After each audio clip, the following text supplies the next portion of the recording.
Shalom Bapak Ibu Saudara yang dikasihi Tuhan. Ya, senang sekali kalau hari ini saya dapat kembali beribadah bersama-sama dengan Bapak Ibu Saudara Jemaat GKK Raja Wali ya. Tidak terasa kayaknya sudah setahun lebih gitu. Saya nggak beribadah sama-sama lagi gitu. Karena ini pertama kalinya saya setelah diutus ke GKK Serpong. Kembali lagi ke GKK Raja Wali untuk menyampaikan firman. Iya berarti udah setahun lebih gitu. Karena usia GKK Serpong sudah setahun kemarin Oktober ya. Nah Bapak Ibu Saudara, Jemaat GKK Serpong menyampaikan salam kepada Bapak Ibu Jemaat GKK Raja Wali. Kiranya Tuhan Yesus memberkati kita semua. Nah Bapak Ibu Saudara, hari ini kita akan membahas satu tema. Ya, tema yang diberikan kepada saya yaitu doa rahasia kebangunan gereja. Nah Bapak Ibu Saudara, mari kita buka satu bagian firman Tuhan untuk dasar perenungan kita hari ini ya. Dari Kisah Para Rasul 4 ayat 23 sampai 31. Ya. Kisah Para Rasul 4 ayat 23 sampai 31.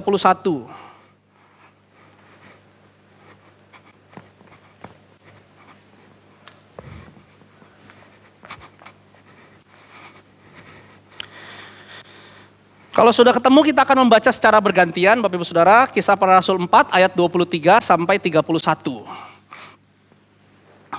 Ayat 23 saya akan membacakan, kemudian ayat 24 Bapak Ibu Saudara sekalian begitu seterusnya sampai ayat ke 31. Ya, semua dapat melihat di Alkitabnya masing-masing. Kisah Para Rasul 4 ayat 23 sampai 31. Sesudah dilepaskan, pergilah Petrus dan Yohanes kepada teman-teman mereka.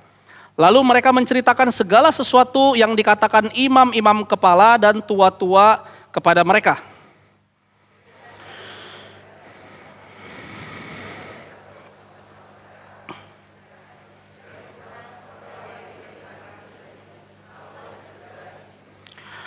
Oleh Roh Kudus dengan perantaraan hamba-Mu Daud, Bapa kami, Engkau telah berfirman, mengapa gusar bangsa-bangsa, mengapa suku-suku bangsa merancang persekongkolan yang sia-sia?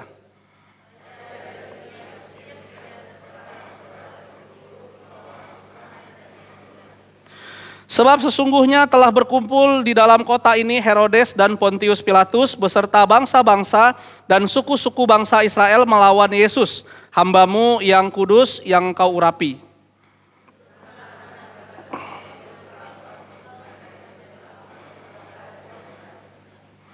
Sekarang ya Tuhan, lihatlah ancaman-ancaman mereka dan berikanlah kepada hamba-hamba-Mu keberanian sepenuhnya untuk memberitakan firman-Mu.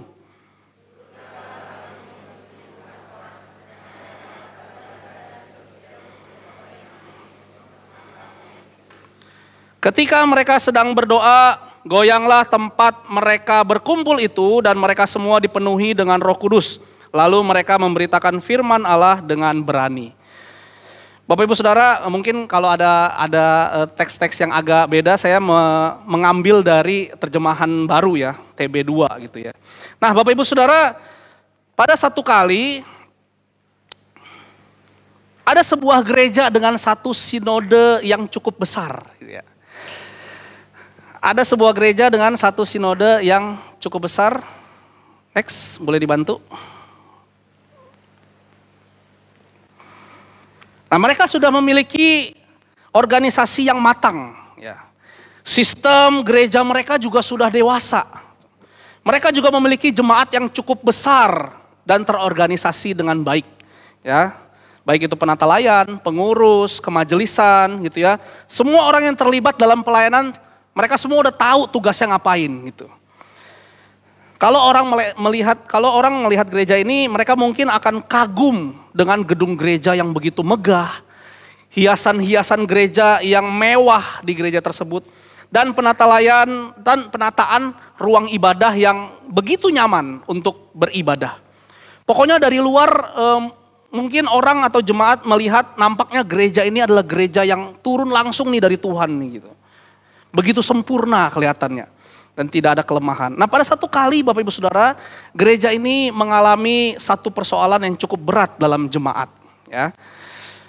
Karena telah lama dalam kenyamanan mungkin ya, jemaat banyak yang mengalami kemunduran iman. Ya, tidak sedikit juga anak pemuda yang akhirnya meninggalkan gereja sedikit demi sedikit. Ya. Hamba Tuhan dan pengurus sebenarnya sudah memperhatikan dalam beberapa bulan terakhir tentang fenomena yang terjadi di gereja ini. Ya. Waktu mereka akhirnya menyadari bahwa ini adalah satu hal yang perlu langsung ditangani, mereka apa yang mereka lakukan Bapak Ibu Saudara kira-kira? Para hamba Tuhan dan pengurus tersebut mereka langsung mengadakan rapat dan membahas banyak sekali program-program yang perlu mereka lakukan untuk gimana nih caranya membangun kembali semangat, gimana caranya untuk kembali merangkul anak-anak pemuda untuk datang kembali ke gereja ini. Mereka sibuk rapat mengadakan mencari rencana-rencana program-program yang baik gitu ya. Nah Bapak Ibu Saudara yang dikasih Tuhan, pertanyaannya apakah itu hal yang baik? Baik nggak Bapak Ibu Saudara? Itu hal yang baik kan? Baik, itu baik. Tapi ada satu hal yang mereka lupa lakukan sebagai jemaat Tuhan. Yaitu apa?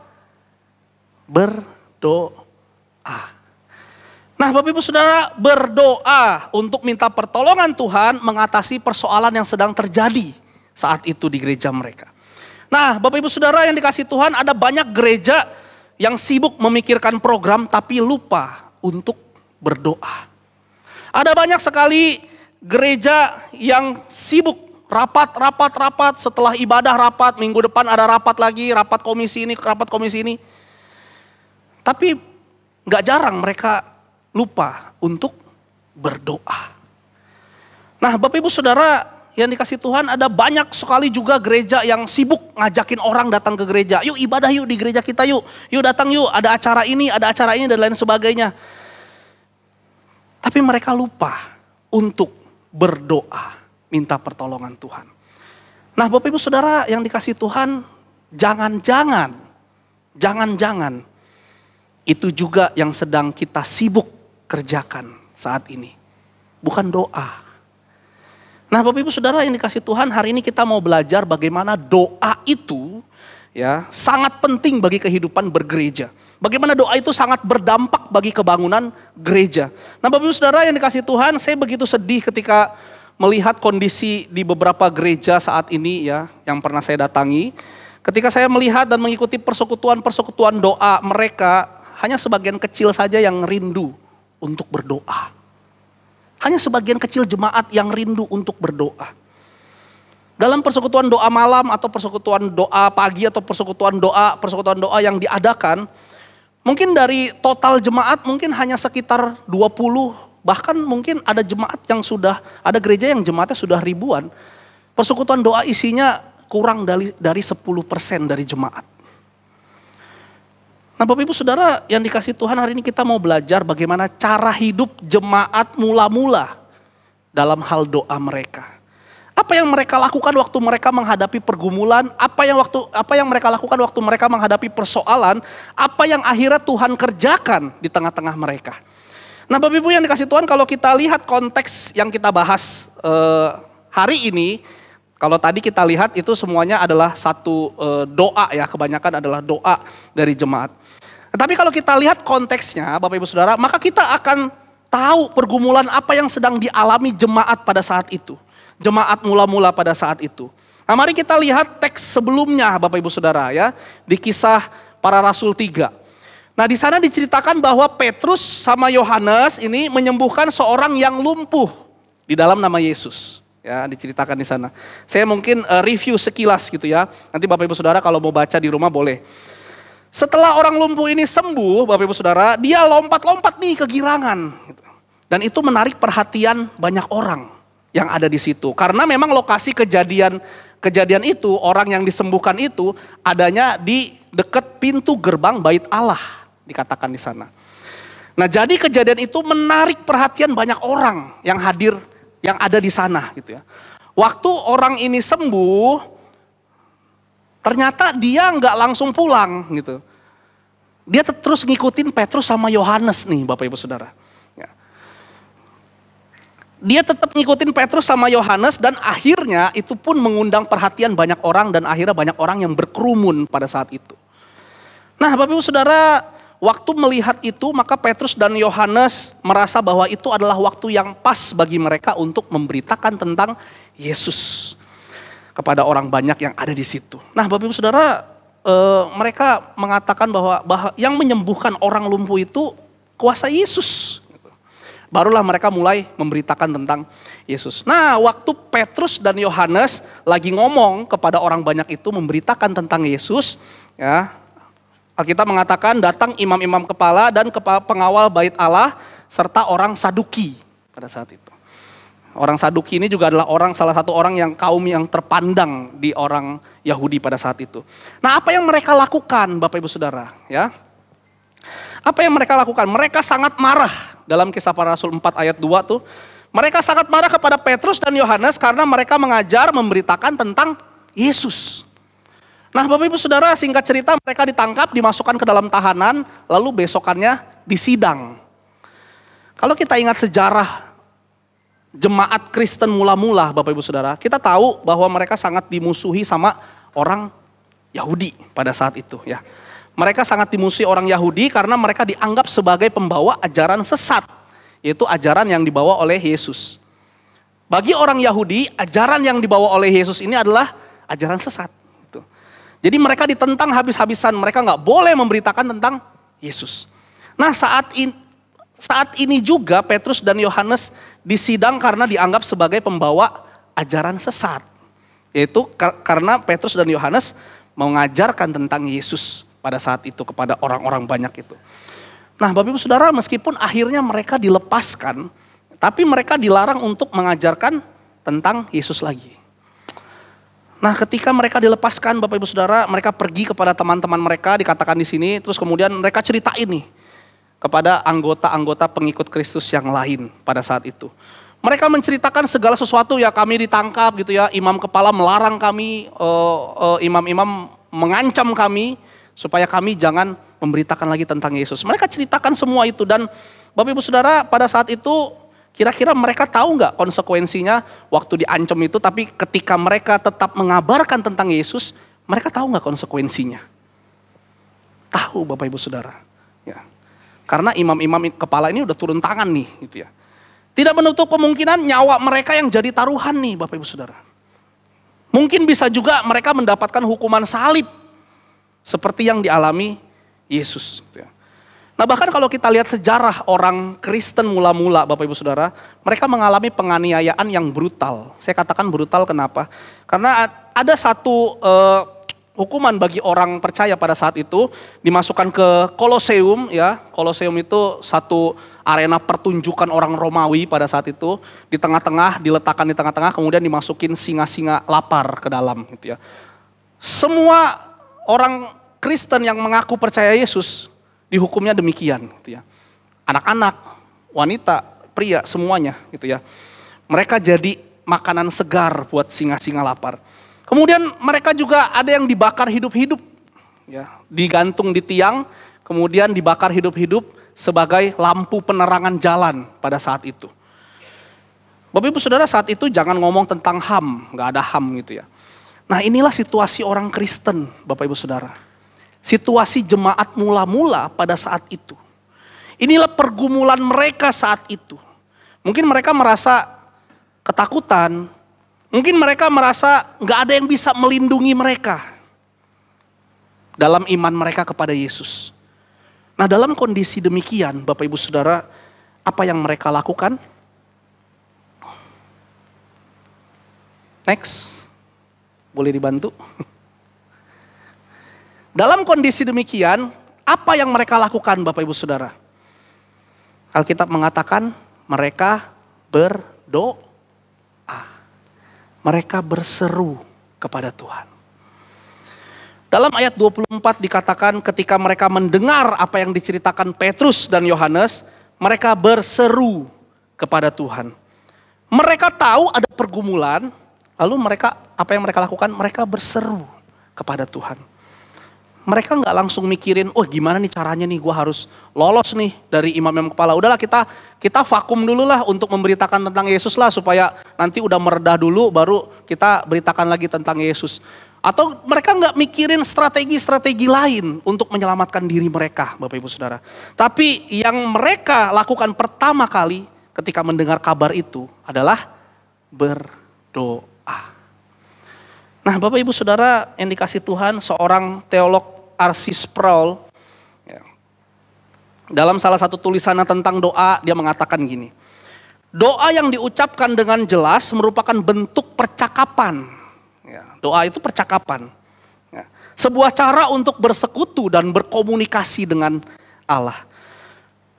Bapak Ibu Saudara, itulah yang dilakukan jemaat Kristen mula-mula dalam pergumulan mereka. Mereka seperti, saya menggunakan kata di sini, mengadu.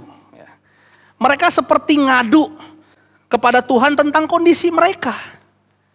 Dan mereka minta keberanian untuk tetap memberitakan tentang Kristus. Waktu mereka menghadapi pergumulan, seperti seorang anak yang ngadu sama bapaknya. Nah, Bapak Ibu Saudara, mereka nggak hanya berdoa juga tanpa tujuan, tapi ada tujuan yang jelas yang mereka minta, yaitu apa?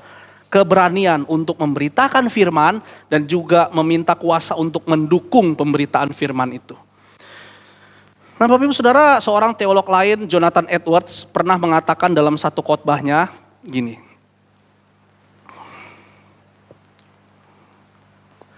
Doa adalah pengakuan yang paling bijaksana akan ketergantungan kita padanya demi kemuliaannya. Doa itu adalah pengakuan yang paling bijaksana, pengakuan atas akan ketergantungan kita kepadanya demi kemuliaannya. Nah, Bapak Ibu Saudara, jemaat mula-mula itu pada waktu mendengar cerita Petrus dan Yohanes sadar bahwa mereka nggak punya kekuatan, mereka nggak punya power yang besar untuk melawan imam-imam kepala ini dan juga orang-orang Saduki ini. Orang-orang Yahudi yang marah sama mereka karena mereka memberitakan tentang Yesus. Mereka sadar mereka nggak punya power, mereka nggak punya kekuatan untuk melawan, gitu ya. Mereka tidak berdaya. Dan dalam keadaan itu, apa yang mereka lakukan? Sekali lagi, mereka berdoa, Bapak Ibu Saudara. Berdoa sebagai bentuk pengakuan bahwa mereka bergantung penuh kepada Tuhan saja. Next. Oke. Nah, Bapak Ibu Saudara, meskipun mereka nggak berdaya melawan penguasa pada saat itu, mereka tahu ada pribadi yang lebih berkuasa. Yaitu siapa? Tuhan yang menjadikan langit dan bumi. Dan itulah pengakuan mereka di dalam doa mereka. Kita lihat ayat 24. Ayat 24 mereka dalam doanya mengatakan, ya Tuhan, Engkaulah yang menjadikan langit dan bumi, laut dan segala isinya. Ini adalah satu pengakuan akan kebergantungan mereka kepada Tuhan. Nah, Bapak Ibu Saudara yang dikasih Tuhan, next, boleh dibantu? Nah, Bapak Ibu Saudara, jika demikian bahwa dapat disimpulkan, gereja yang tidak berdoa adalah gereja yang sombong, Bapak Ibu Saudara. Loh, kenapa sombong? Gereja yang tidak berdoa kenapa sombong? Karena mereka tidak mengakui kebergantungannya kepada Tuhan. Mereka menganggap bisa sendiri dengan skill, dengan program-program yang mungkin mereka anggap, wah keren nih program saya.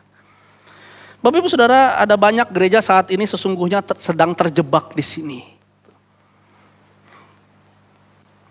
Sebelumnya,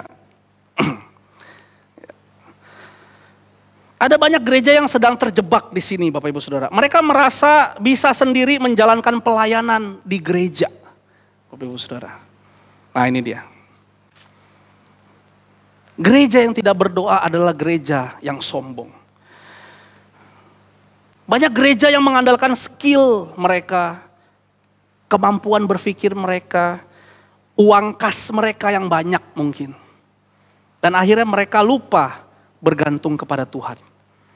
Sesungguhnya gereja yang tidak berdoa itu adalah gereja yang amat sombong, Bapak Ibu Saudara. Karena mereka sedang tidak mengakui kebergantungan mereka kepada Tuhan. Dan ini yang sering kali tidak disadari oleh gereja-gereja Tuhan. Bapak Ibu Saudara, bahwa ketika tidak berdoa itu bukan hanya mereka sedang tidak membangun relasi dengan Tuhan. Tetapi gereja yang tidak berdoa itu mereka sedang menyombongkan diri di hadapan Tuhan. Merasa aku bisa tanpa Tuhan. Ada berapa, Bapak Ibu Saudara, ada berapa banyak dari kita yang berdoa bagi gerejanya? Ada berapa banyak dari kita yang mendoakan GKK Raja Wali? Bahkan sinode GKK di dalam doa-doa kita.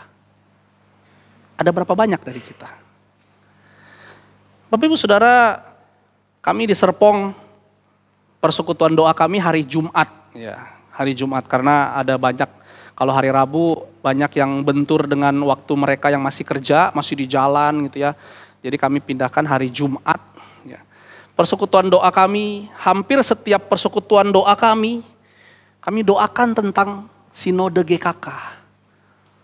Gereja-gereja Tuhan di dalam lingkup sinode GKK. Nah Bapak Ibu Saudara, ada berapa banyak dari kita yang sungguh rindu untuk berdoa bersama bagi gerejanya dan pekerjaannya di dalam persekutuan umat Tuhan. Bapak Ibu, kemudian mari kita melihat apa yang Tuhan kerjakan di tengah-tengah jemaat mula-mula saat itu. Apa yang Tuhan kerjakan bagi mereka setelah mereka berseru kepada Tuhan di dalam keterdesakan itu. Dalam ayat 31 Bapak Ibu Saudara, Alkitab mencatat bahwa ketika mereka sedang berdoa, goyanglah tempat mereka berkumpul dan mereka semua penuh dengan Roh Kudus. Lalu mereka memberitakan firman Allah dengan berani. Inilah satu kebangunan yang mereka alami Bapak Ibu Saudara. Ini satu kebangunan yang jemaat Tuhan mula-mula itu alami. Jiwa mereka yang tadinya ketakutan dibangunkan oleh Roh Kudus. Mereka yang tadinya mungkin putus asa karena ancaman-ancaman yang datang kepada mereka. Jangan lagi kamu beritakan tentang Yesus. Mereka mungkin sudah putus asa, aduh gimana ini, hidupku terancam. Tetapi Tuhan menjadikan mereka berani untuk tetap maju memberitakan firman Tuhan, memberitakan tentang Kristus. Nah Bapak Ibu Saudara, seorang penafsir Matthew Henry, dia mengatakan bahwa berguncang tempat di mana mereka berdoa itu memang direncanakan Allah untuk membuat mereka takjub. Ya, untuk membangunkan dan membangkitkan harapan mereka lagi. Dan untuk memberi mereka tanda yang dapat dilihat, tanda bahwa Allah menyertai mereka. Nah, itulah yang terjadi di tengah-tengah jemaat mula-mula pada saat itu. Ketika mereka berdoa di tengah-tengah pergumulan mereka. Nah Bapak Ibu Saudara, Tuhan menjawab doa mereka langsung. Tuhan mengerti pergumulan mereka. Tuhan mengerti resiko mereka yang sedang mereka alami dan hadapi saat itu. Jawaban Tuhan menyatakan penyertaannya bagi mereka saat itu.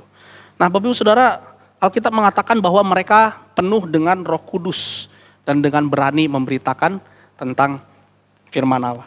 Nah dalam bagian ini Bapak Ibu Saudara jangan diartikan bahwa mereka sebelumnya nggak ada Roh Kudus lalu baru terima Roh Kudus gitu ya. Enggak gitu, bukan begitu. Kita tahu bahwa kita semua orang percaya kepada Tuhan telah dikaruniai Roh Kudus dalam hati kita ya Bapak Ibu Saudara. Lalu apa maksudnya dalam bagian ini mereka penuh dengan Roh Kudus? Saya mengutip Matthew Henry lagi, dia mengatakan bahwa orang-orang yang terbiasa dianugerahi dengan kuasa Roh Kudus masih berkesempatan ya, menerima perbekalan baru dari roh itu sesuai dengan keperluan dalam pelayanan mereka. Jadi ini bukan artinya Roh Kudus di mereka itu keluar masuk, enggak gitu ya. Artinya Roh Kudus memberikan mereka perbekalan baru pada saat itu yang sedang mereka butuhkan. Apa itu? Keberanian untuk memberitakan tentang Yesus. Karena pada saat itu pergumulan mereka adalah mereka sedang diancam nih. Jadi Roh Kudus memberikan perbekalan baru bagi mereka. keberanian untuk memberitakan Yesus. Nah, Bapak Ibu Saudara, penuh dengan Roh Kudus ini seperti kemampuan baru sehingga mereka dengan berani bersaksi tentang Kristus. Kebangunan rohani Bapak Ibu Saudara akan dialami oleh gereja-gereja yang sungguh bergantung kepada Tuhan. Bagaimana caranya? Berdoa adalah salah satu cara menunjukkan kebergantungan kita kepada Tuhan. Nah, pertanyaannya Bapak Ibu Saudara, apalagi yang bisa kita doakan selain dari kebangunan kita, kebangunan rohani kita. Demikian juga ketika kita mau agar gereja kita mengalami pertumbuhan dari sisi jemaat. Ya, dari sisi jumlah jemaat. Apa yang perlu kita lakukan? Hal pertama dan utama yang sebenarnya menjadi strategi yang tepat bagi penginjilan itu apa sih Bapak Ibu Saudara? Seringkali ada banyak gereja sibuk waktu ngomong tentang penginjilan, utuslah gitu ya. Utus pengerja, utus aktivis, ikut pelatihan-pelatihan penginjilan gitu ya. Supaya mereka bisa menginjili dan lain sebagainya. Itu baik nggak Bapak Ibu Saudara? Baik. Tapi apakah itu yang utama? Nah Bapak Ibu Saudara, sebenarnya bukan itu yang utama untuk memenangkan jiwa kepada Tuhan. Saya mengutip Cotton Mather, seorang teolog New England. Dia mengatakan gini, berdoa bagi jiwa-jiwa adalah langkah utama dalam memenangkan jiwa-jiwa. Berdoa bagi jiwa-jiwa adalah langkah utama dalam memenangkan jiwa-jiwa. Nah Bapak Ibu Saudara, ternyata bukan strategi, bukan praktek penginjilan yang paling utama. Yang paling utama adalah doa. Nah Bapak Ibu Saudara, ada berapa banyak dari kita yang mendoakan orang-orang yang belum percaya supaya mereka dapat percaya? Ada berapa banyak dari kita yang mendoakan hal tersebut? Ada berapa banyak dari kita yang mendoakan mungkin teman dekat kita, tetangga kita, atau mungkin ART kita di rumah. Ada berapa banyak kita doakan mereka untuk mereka yang belum percaya untuk percaya kepada Tuhan. Ada berapa banyak Bapak Ibu Saudara dari kita yang melakukan hal itu? Apa yang paling sering kita pikirkan untuk membawa orang mengenal Tuhan? Paling sering ya kita ajak ke gereja gitu ya. Paling sering ya waktu ada acara di gereja, yuk udah ajak yuk bareng-bareng ke gereja gitu. Ternyata bukan itu yang utama. Itu perlu kita lakukan tapi itu bukan yang utama. Yang utama adalah doakan dia. Itu yang paling utama Bapak Ibu Saudara. Doakan. Gitu ya. Pertanyaan sesungguhnya untuk kita ketika kita mau membawa orang datang kepada Tuhan, itu sebenarnya ini. Pertanyaannya next. Apakah kita bawa mereka di dalam doa kita? Itu yang harus sebenarnya kita pertanyakan di dalam diri kita sendiri. Apakah kita bawa mereka di dalam doa kita?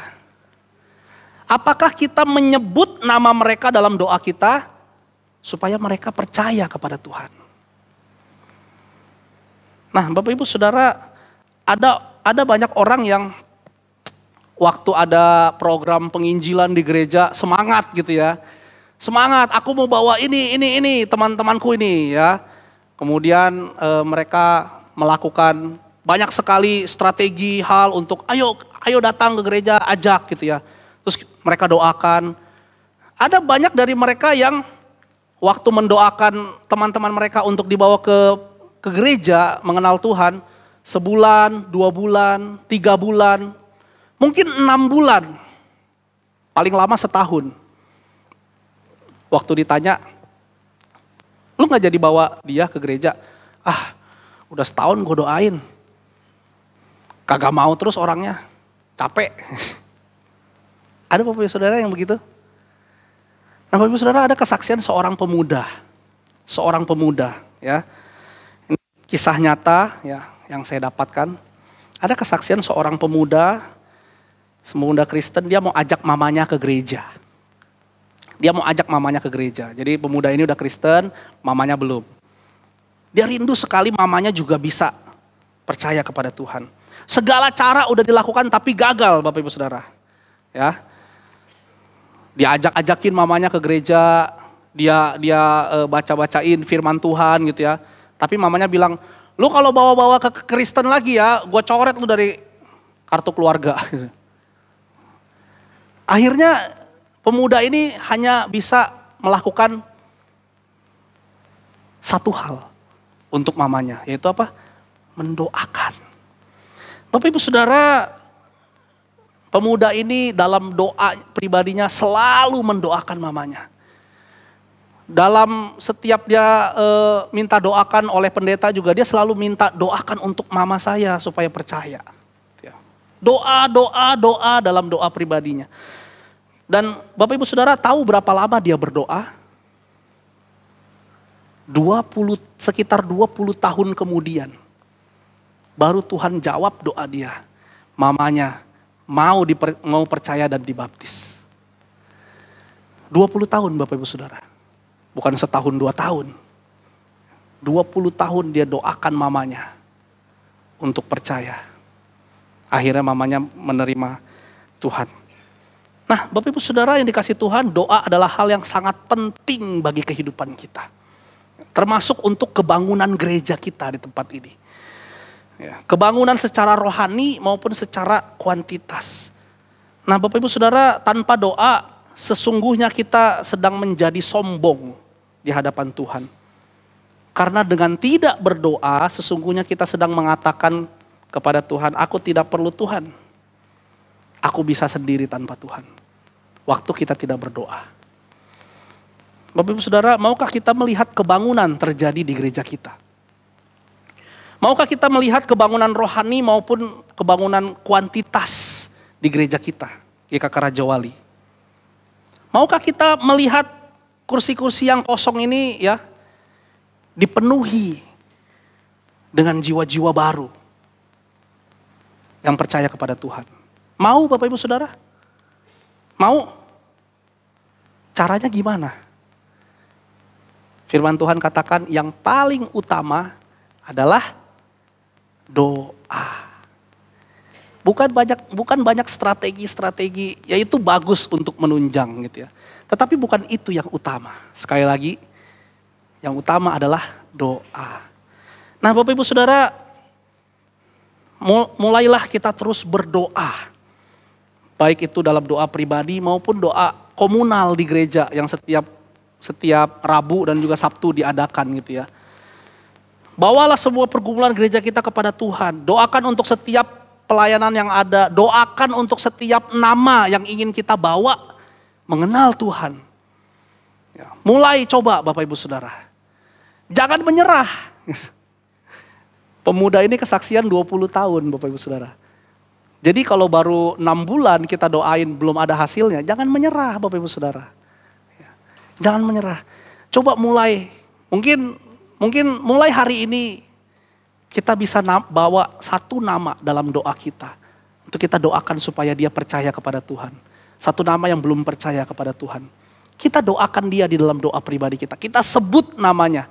Bahkan mungkin kalau dia udah berkeluarga, kita sebut anggota-anggota keluarganya juga. Untuk percaya kepada Tuhan. Nah Bapak Ibu Saudara yang dikasih Tuhan, mari kita bangun kembali semangat berdoa. Ya, karena itu adalah hal yang paling penting di dalam kehidupan bergereja. Dan lihatlah Tuhan akan menjawab setiap doa kita bagi gerejanya. Amin Bapak Ibu Saudara. Terakhir saya mau kita membacakan satu ayat yang cukup terkenal Bapak Ibu Saudara. Ya. Kita baca bersama-sama dari Yakobus 5 ayat 16b. 1, 2, 3. Doa orang benar, bila dengan yakin didoakan, sangat besar kuasanya. Jangan remehin kuasa doa Bapak Ibu Saudara. Banyak mungkin dari kita yang remehin, doa gue mah biasa-biasa aja. Doa gue mah butuh pendeta deh, biar lebih afdol gitu ya. Bapak Ibu Saudara, firman Tuhan katakan doa orang benar. Jadi bukan doa pendeta doang ya Bapak Ibu Saudara. Doa orang benar bila dengan yakin didoakan sangat besar kuasanya. Mari kita bangun kembali semangat berdoa Bapak Ibu Saudara. Setuju? Kita bangun kembali semangat berdoa di gereja ini. Dan kiranya Tuhan terus memberkati gerejanya, membangunkan kerohanian kita yang mungkin lelah, membangunkan juga semangat kita bermisi, dan juga menambahkan jiwa-jiwa baru yang dikirim kepada Tuhan. Amin. Mari kita berdoa.